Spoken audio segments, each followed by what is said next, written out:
G'day, g'day, and how you going? My mum would always sing that to us. It was one of those funny things I never realised she said it until like another friend like repeated it, and I was like, that's actually funny as. And now I say it all the time. So welcome back. If you liked my rap at the end of the last podcast, that is great news because I've just released a rap album. I don't know if you can even really call it an album. It's like there's no music, it's just a cappella. And like I definitely don't consider myself a rapper, but I feel like everyone who listens to rap like secretly writes raps, and so it just comes through me, so I write it down. And then like I kind of want to do it because there's like such a stigma around girls rapping, like we're not allowed, so that just makes me want to do it, like a fuck you. But also like if I can like do it and like release like a rap album, it's got like 5 songs, and like I'm not even like obsessed with music, then like hopefully that gives permission for like other girls who like are really passionate about it to just like not give a fuck what people think.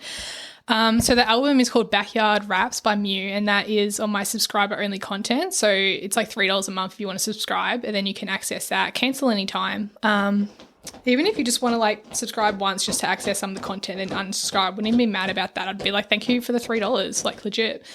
Another thing as well, like you don't have to, I don't like put my friends in tears of like how much they support me. Like if you just like, you know, message me or share my stuff, like that means just as much to me, like for real. But yeah, so Backyard Raps, I'm also going to like burn CDs of it, and like, so I'm going to sell like 10 limited edition like real CDs, like in the CD case with the artwork and everything. And then there'll be like 1 of 10, I'll like number them and sign them because one day they're going to be worth like $100 million. Yeah, so anyway, today I wanted to talk about boundaries. So this kind of became relevant when I was talking about resentment, because I remember in that podcast I said something along the lines of I resent people when I'm really mad at myself because I allowed them to treat me that way, or I had weak boundaries and I allowed them to disrespect me, and I carry the resentment for that. And so boundaries is something that I've thought about a lot. So, you know, and saying no. Why is it so hard to say no sometimes? You know, why do we even need boundaries? Why is it hard to have boundaries? And I think the underlying theme of all of it is that it's hard to say no because the underlying fear is of being alone. So, you know, for me, in my past, I've been a people pleaser. You know, I've been kind of so desperate to be accepted or liked by people that I would kind of do anything. I think it's because, like, as well, part of this is having autism, like reflecting now and realizing that I was just different. I just really want to be accepted and acknowledged and seen. And I feel like I've had in the past, being younger, almost had to like buy my friends in ways, like not like actually, like with money, like give them money to be my friend, but just things as in like, you know, I would always, you know, bring food to them, or I would always be the one to drive us everywhere, or like, you know, I would just give gifts all the time, and it's almost like I would always give, not always, but a lot of the time I would have to give 90% of myself to someone just for them to give 10% of them back to me. And that was a good deal. I was happy with that because at least we had some deal and I had someone that was on my side. And so like as I got older, just kind of realizing how like a lot of those people that like, you know, you're people pleasing and stuff don't actually really like you and don't actually really care for you. Again, like I've said this before, but I think the greatest gift that came from depression was realizing kind of who was there, and a lot of people just like kind of fell away.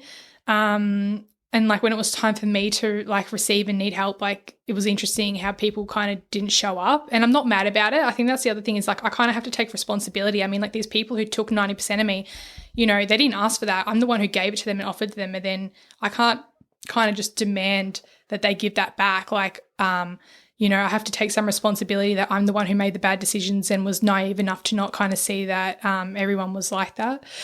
So yeah, I think like underlying all of it, like it's hard like saying no because yeah, and even just things like not necessarily saying no, but like sometimes I feel like I've allowed people to disrespect me as well. I think there's 2 themes to this. I think one is like, you know, it's hard to say no to people because you want to be a people pleaser and you want people to like you. I think that's one side of it. And I think the other side of it is when people would disrespect me, I didn't have the courage to stand up for myself. I was afraid of conflict. I think on some level as well, I didn't believe that I was worthy of sticking up for. Like, you know, I think that you'll never allow anyone to treat you worse than you treat yourself.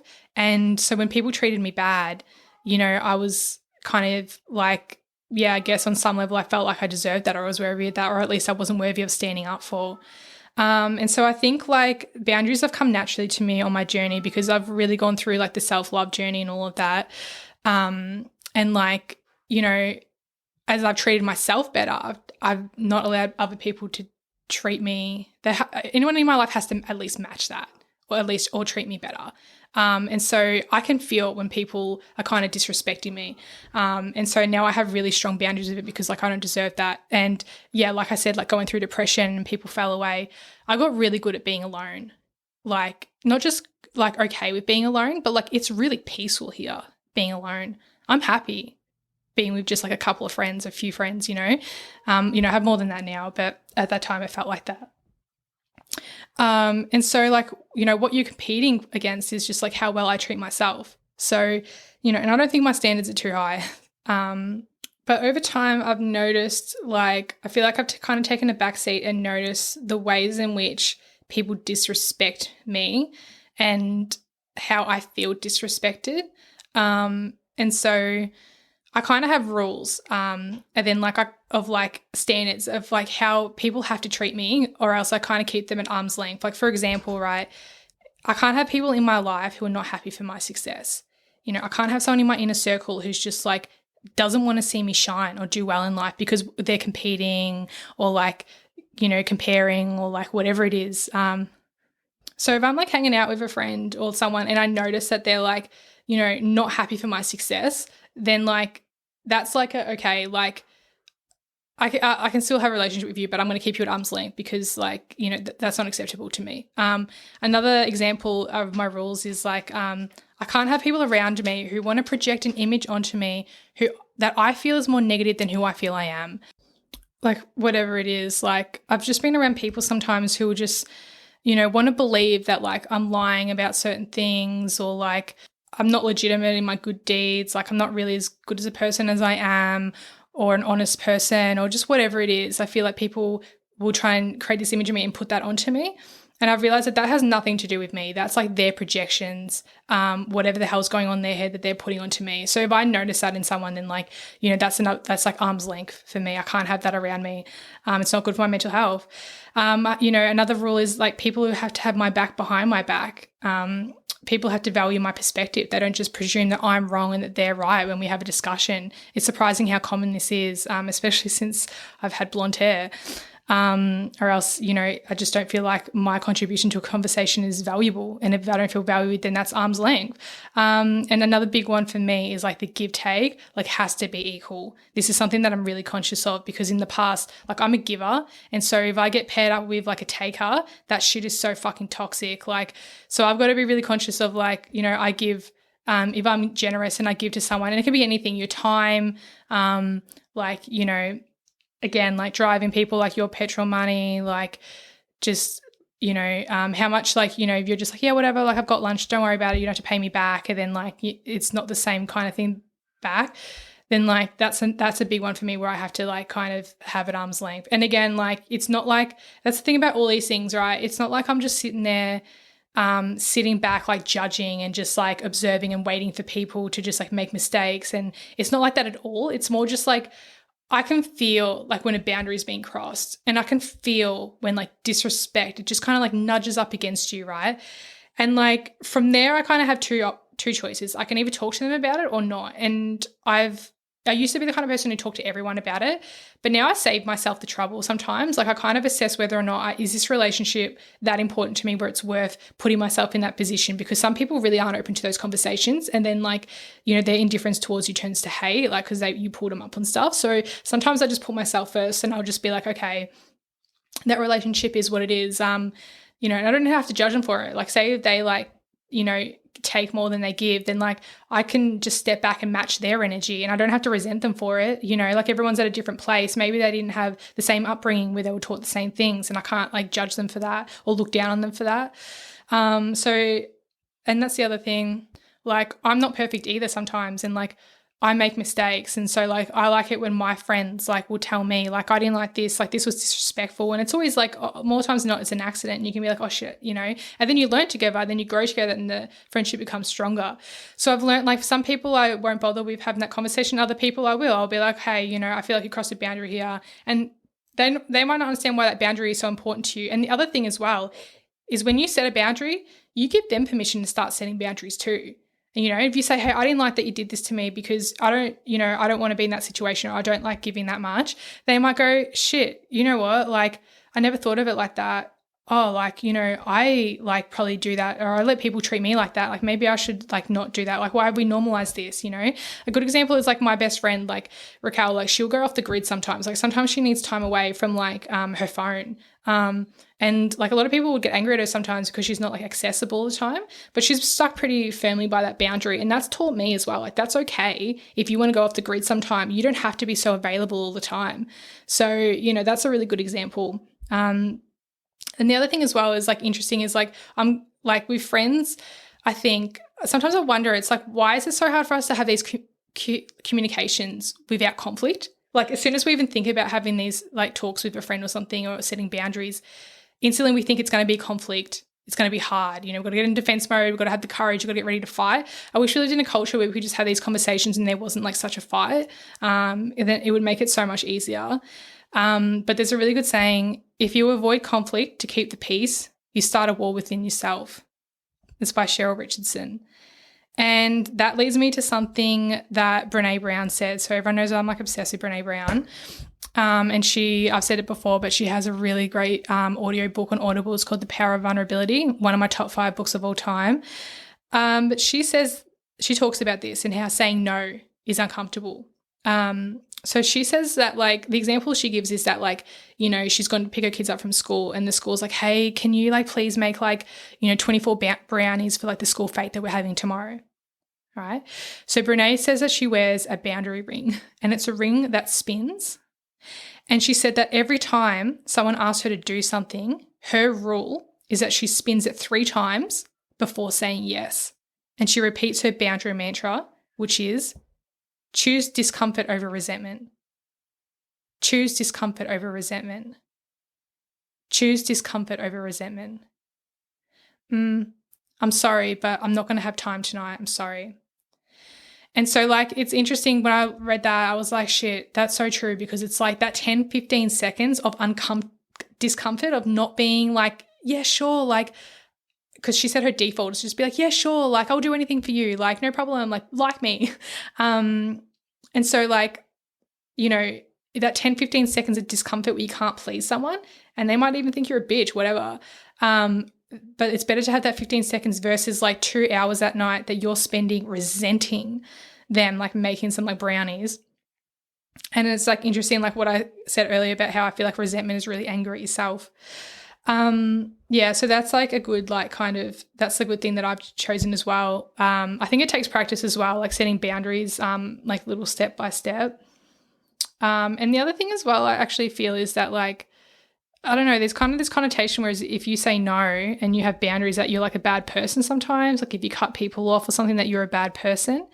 And I actually feel like the opposite is true. I kind of don't feel like you can be a good person until you've taken care of yourself first. Like sometimes you kind of have to be selfish. It's like that saying you got to fill your cup before you can fill others.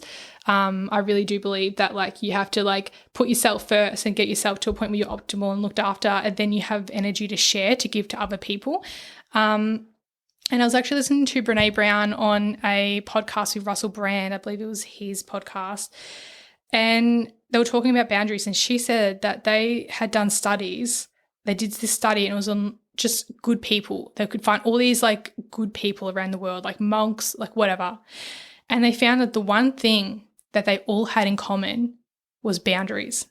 They all had really strong boundaries.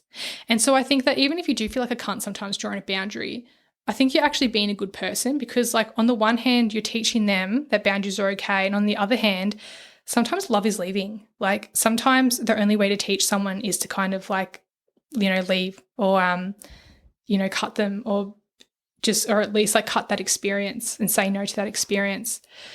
And so when you think of it like that, I don't feel so guilty having boundaries, you know. Okay, so now to finish, I'm going to play a song by Toni Jones. So Toni Jones is the GOAT of affirmation music, and she has a song called Noah's Bay, for which the title of this podcast is named after. Toni, if you're listening to this, I hope you don't mind me just like putting a song at the end of this track. I don't know shit about copyright and all that. If you want me to take it down, I will, but like I'm just doing like a shout out. So I'm going to play this song called Noah's Bay. She has heaps of other good songs on Spotify. And before I leave, I'm just going to leave you with one last quote. The only people who get angry at you for setting boundaries are the people who benefited from you not having any. See ya.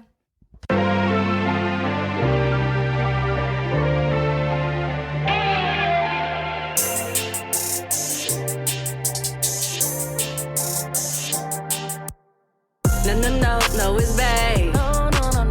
No, yes, today. No, it's babe. No match you say. No, it's babe. No, yes, today. No, it's babe. No match you say. If I had 20 yeses to give for the rest of my life, who and what would get those yeses? I rest in my no. No sorries with my honest no's. No shame in my game to know when to say no, no, and no. I trust my no will take care of me. I believe no will support my now and provide me quality time, pleasure, clarity to my priorities. I will not, I do not apologize how I am about to move. A dishonest yes is an honest no to myself. So I must be solid in my no. I curate a dope-ass relationship with no. I help enroll others into that relationship. I will appreciate others' important ask of me and will say no when true. When I really want to please. No, it's babe. No, yes, say. I always know to not say yes, and if that changes, I will tell others when my answer changes. The therapy for my mental and emotional health comes from my no, and I keep myself at peace. I release my stories of how others will feel and think of me and my no. I don't have to anticipate the needs of others. I have the right to express my needs honestly. I accept the truth. I am loving myself and others when I say no honestly. No is gentle. It is sincere.